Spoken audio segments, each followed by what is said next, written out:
Hey guys, what's up? It's Alex here. Welcome back to another video, and in today's video we're going to be speaking about why you guys should be watching Formula 2 and Formula 3 in 2019, because exciting times are ahead for the junior Formula. So this is the first time in a very long time, if not ever, we've got Formula 3, Formula 2 and Formula 1 all racing together on the majority of race weekends. So of course Formula 2 and Formula 3 don't do every single Formula 1 round. Formula 3 does I think about half of them, and Formula 2 I think does just over half of them.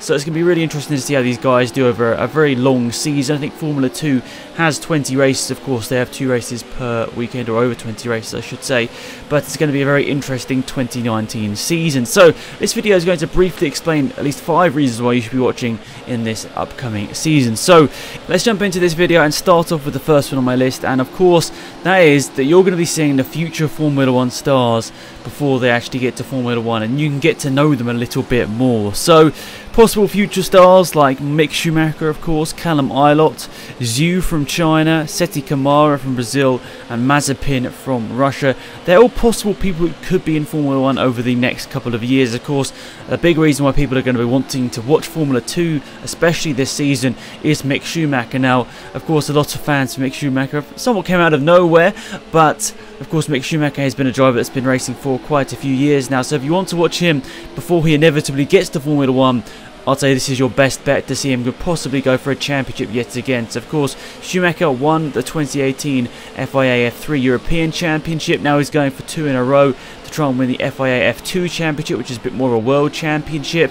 Whether he's going to do it or not is to be seen. I mean, it's been a sort of a trait of Mick Schumacher to do sort of basically like a testing year, and for his second year in any championship he attends, he goes for the championship, and most recently winning it in Formula 3. So I'd definitely say if you're interested in seeing the guys that could be in Formula 1 over the next couple of years, watch Formula 2 and Formula 3. Of course, Formula 3, they might not be in Formula 1 in 2020 or 2021, but you'll have an idea of the people that could be in the 2022, 2023 season. So it's going to be really exciting to see who the possible drivers are. And of course, if you want to go even further down the ladder, go and visit your local tracks and go and watch something like Formula Ford, Formula 4. They're possible Formula 1 drivers today. Of course, they're much younger, so they're probably going to be making mistakes, but maybe you can say in 10 years' time you're watching that driver when they're in their first season of cars. So I'm a massive advocate for people going out there and watching motorsport in real life, especially the lower categories. Like Club Motorsport needs it, so go and view some of your local tracks and see these club events or these smaller events. I think everyone would appreciate it. But yes, as I said, future F1 stars, they're going to be on your TV screens in 2019 through F3 and F2. The next one I want to mention is just the racing. The racing in Formula 2 and Formula 3, previously GP3, is incredible, especially in Formula 2. GP3 has had a rocky couple of seasons where the racing hasn't been so close, but F2 has always brought out some incredible racing. I think a lot of drivers realise they're only one step away from Formula 1 ideally, and they sort of just go for it. They absolutely go for it most weekends, and you'll see sort of some drivers come out of obscurity and come out there and pull out some amazing results, and that can really boost them, and they could go for championships, whereas before they might have been nowhere near championship contenders. So that's something great about this Formula 2, Formula 3 thing now, is that it's broadcast in front of the live, obviously TV audience, and of course the people that are there as well. So you've got the ladder very clearly in front of you, and it's much more clearly defined than it was a couple of years ago when we had GP2, GP3, you had like World Series like Renault, all that other stuff as well. It was confusing, but now it's condensed down into one ladder. Yes, it could be seen as less opportunities for the drivers, but at the same time it condenses down the ladder, and the best generally are racing in it normally. Of course, cost is still an issue, but the best drivers are now sort of generally getting through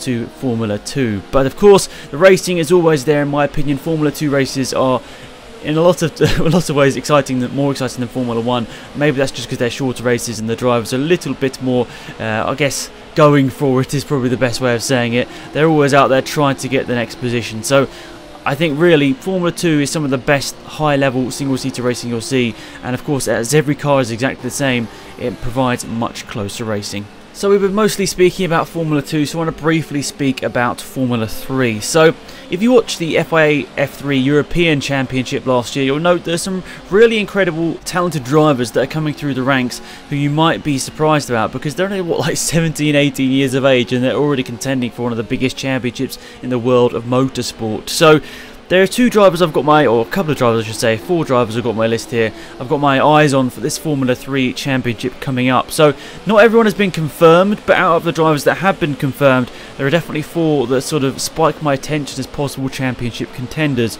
You've got Armstrong from New Zealand, you've got Vips, Beckman, and also Schwartzman.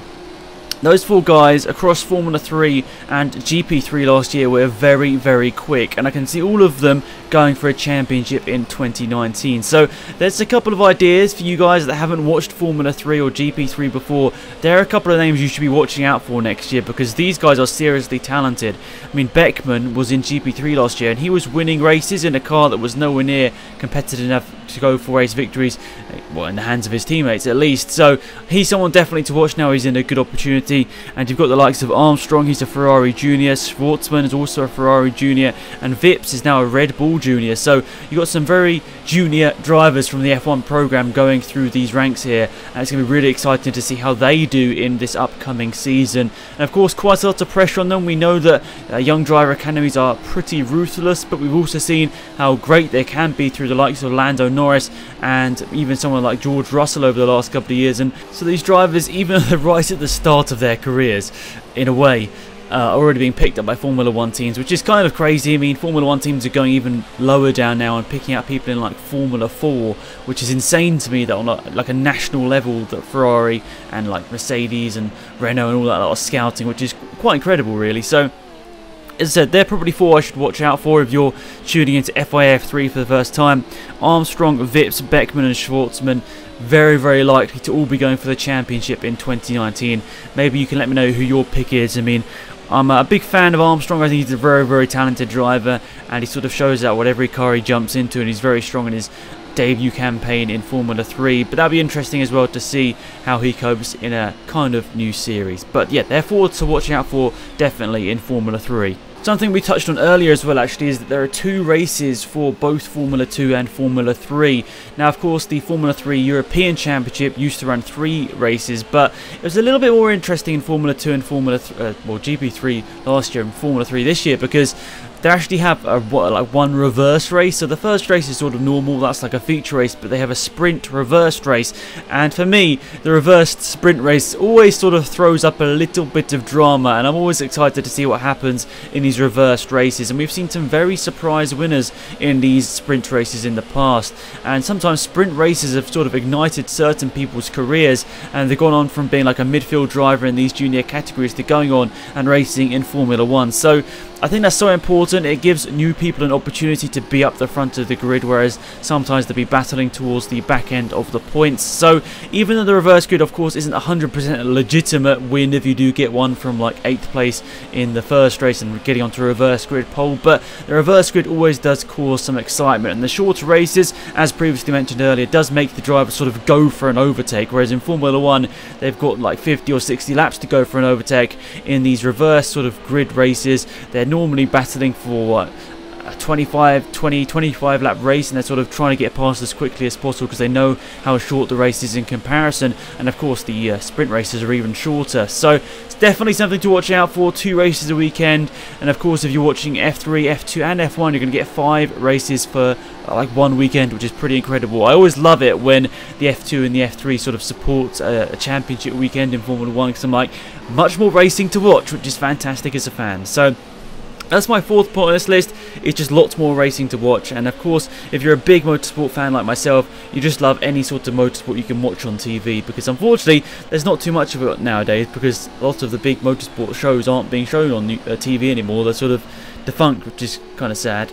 So the last one on my list is the fact that the drivers are so much more accessible than Formula 1 drivers. I see quite a lot of Formula 2 and GP3 Formula 3 drivers, and even obviously down the ladder even further, we've got drivers at a national level that definitely interact with fans. So that's something that I definitely think you should be thinking of when you're watching these championships, that you can actually speak to these drivers after the race.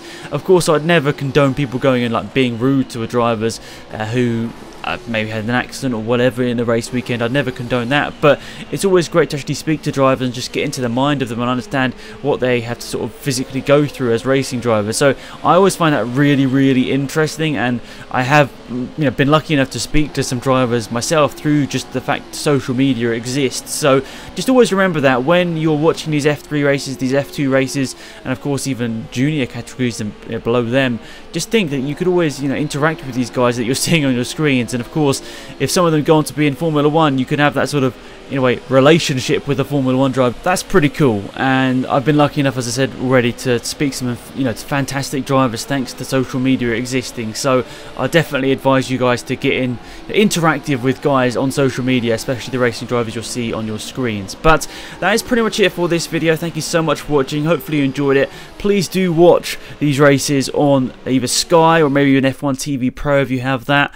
They're pretty accessible for motorsport fans in the UK at least, which is fantastic. And I think F1 TV Pro does show it, so I definitely advise looking on that if you haven't already. Of course, I don't think every country shows Formula 2 and GP3/F3, so that's kind of sucks. But if you do have it accessible to you, just watch it. Even if you have to record it and watch it later, just watch it, because believe me, you'll really appreciate it when they eventually get to Formula 1. You're like, yeah, I saw these guys racing for a couple of years, and it's happened quite a few times in my time watching Formula 1. Someone's like, who's this guy? I don't really know about him. And then you're like, you've got like a million facts about each driver because you've been watching the junior Formula. So, okay, it takes a bit of time, and maybe if you don't even have enough time to watch Formula 1, you don't want to do it. But if you have the time, just do it. Just do it. These junior categories are so interesting to watch. So that's it for this video. Thank you so much for watching. Have a fantastic day. It's been Axelmad here. Goodbye.